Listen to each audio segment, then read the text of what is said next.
This is Chris Fuller at Red River Chevrolet in Bossier City, Louisiana. Today we're going to look at the 2013 Silverado with the compressed natural gas capabilities. This is the tank, the holding system for the compressed natural gas. This on the outside is a protective shield for the tank inside. There should not be anything slid up against this in the bed or pushed up against it, because this tank, this shield is actually just a holding for the tank inside.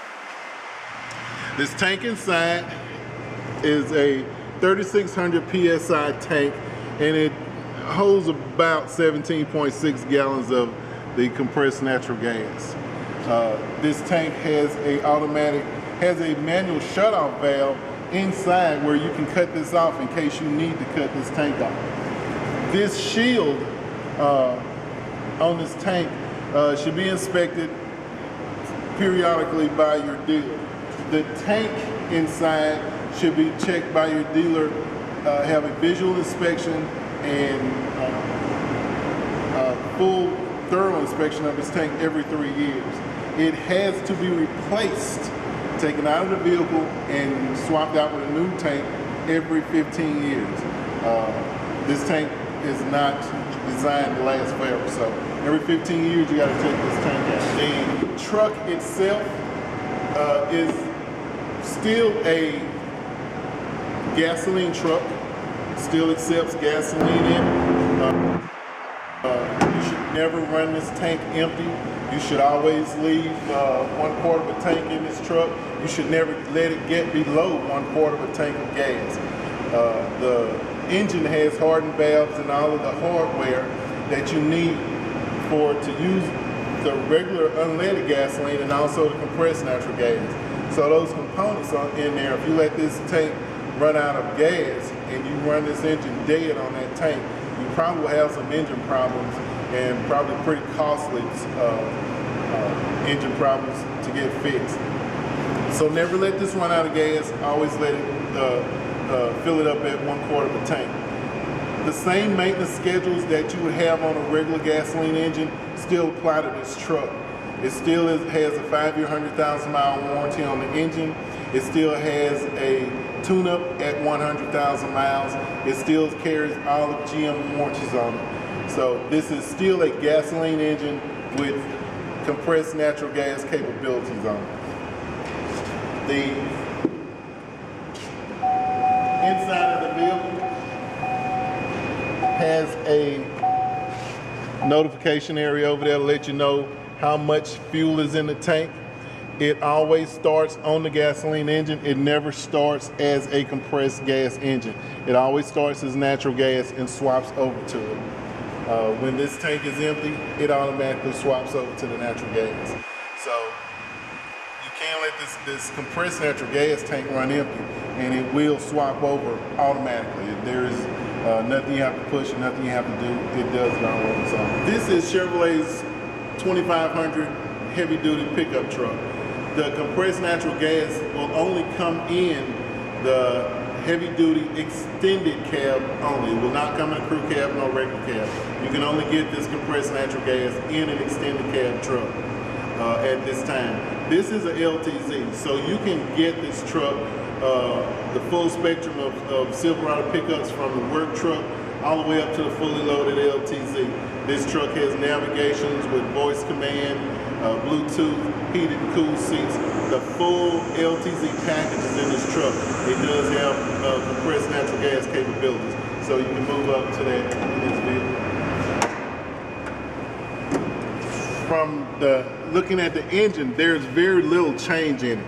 You do see the hoses for the natural gas and also the rails that carry the natural gas to the engine. So there have been some minor upgrades to this engine for this to have the capabilities to use the compressed natural gas. There are some upgrades to the engine for that to be able to handle the natural gas going into this engine, hardened valves and seats and that sort. So this engine, other than being a gas engine, has the capability to accept compressed natural gas into it. It still has all of the engine warranty and everything that comes along with GM. The schedule maintenance 1 and maintenance 2 schedules are still good on this engine. Every 7,500 miles you'll do a scheduled maintenance on it. At 100,000 miles to get us a tune-up. It has an engine oil life management system on it that still tells you when to change the oil on it. So the oil changes on this truck are about as standard as they are for any regular 6-liter vehicle. They do carry Dexos, which is the synthetic oil for GM. Red River Chevrolet. Today we're going to show how to fuel the CNG trucks up at the gas pumps. This truck has a 3,600 PSI tank on it. Just a regular valve for the CNG handle on it. This pump, put the nozzle on, slide it down, and it locks in place. The hose is on.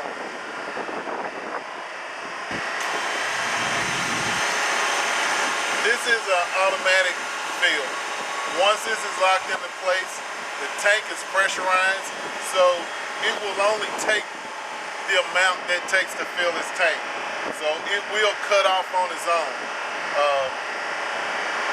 You don't have to do anything to the pump other than hook it up and let it take care of itself. You may smell the fuel when you unlock this, but that's normal, because when you unlock this and release it, it will release a little gas pressure from it. So that's normal for you to smell just a little of that rotten egg smell from the natural gas. No smoking. Please don't smoke when you fill this up, and cut the engine off and leave the engine off as long as you are fueling the tank. When this finishes, it cuts off automatically. The tank is pressurized, so it gets to the fill at 3,600 PSI. It shuts the tank off automatically by itself.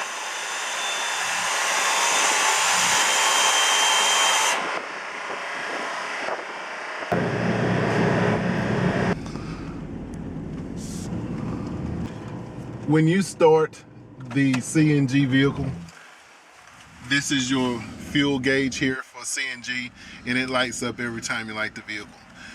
It always starts in the gasoline mode, so this red light is on. These 4 lights here are your gas gauge. When all 4 are on, it's full, and they go off at every quart of tank used. So at full it's 4 lights, at 3/4 it's 3 lights, at a half a tank is 2 lights, and when it gets to a quarter of a tank of gas, it'll be 1 light. It'll also start to blink at that point to let you know that you're down to your last quarter tank of fuel, and it will blink until it goes off. Now you can see that the light has now turned green. It went from an amber color to this green. That means that the truck is now running on the compressed natural gas, and I can cycle between both. If I want to cut this off, I press this button and that cuts the system off. It's now transitioning. That light turned yellow. It's transitioning now and it's red. That means that it's burning regular gas right now.